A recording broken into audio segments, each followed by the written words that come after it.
तब भी काम पर थे। मध्य एशिया में तुर्क जनजातियों के बीच सत्ता और प्रभुत्व के लिए निरंतर संघर्ष चल रहा था। भारत में अभियान चलाने और नए क्षेत्रों पर विजय प्राप्त करके तुर्क शासक अपनी प्रतिष्ठा बढ़ा सकते थे, अपने शासन को मजबूत कर सकते थे और अपनी महत्वाकांक्षाओं के लिए नए संसाधनों को सुरक्षित कर सकते थे। इस प्रकार तुर्की आक्रमणों को प्रेरित करने वाले कारकों का एक जटिल परस्पर क्रिया थी।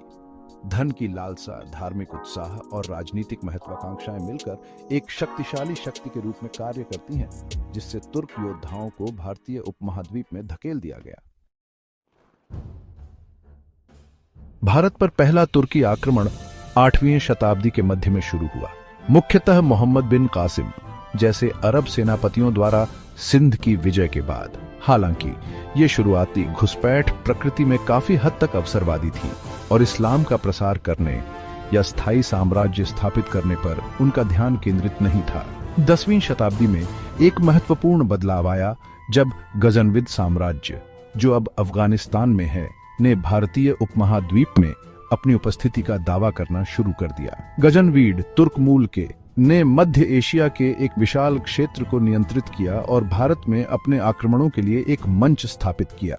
सुल्तान महमूद गजनवी, गजनविद वंश के सबसे दुर्जय शासक, ने 1000 ईस्वी से शुरू होकर भारत में 17 से अधिक आक्रमणों का नेतृत्व किया। गजनवी के अभियान बड़े पैमाने पर लूट पर केंद्रित थे और उन्होंने अपने साथ विशाल धन और कई दासों को वापस ले लिया।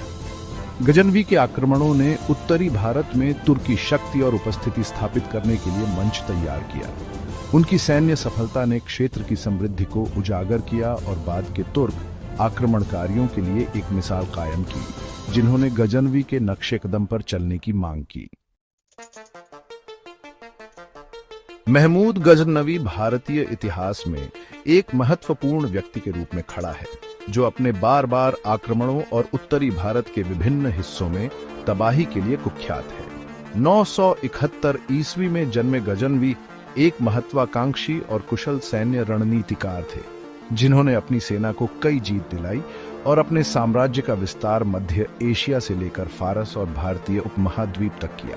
गजनवी के भारतीय अभियान 1000 ईस्वी में शुरू हुए और उन्होंने 17 से अधिक क्रूर छापे मारे, मुख्य रूप से उत्तर पश्चिमी भारत के समृद्ध क्षेत्रों को निशाना बनाया।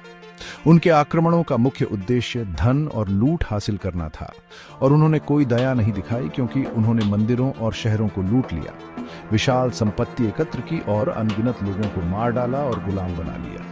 अपने क्रूर प्रतिष्ठा के बावजूद गजनवी अपनी विद्वता और कला के संरक्षण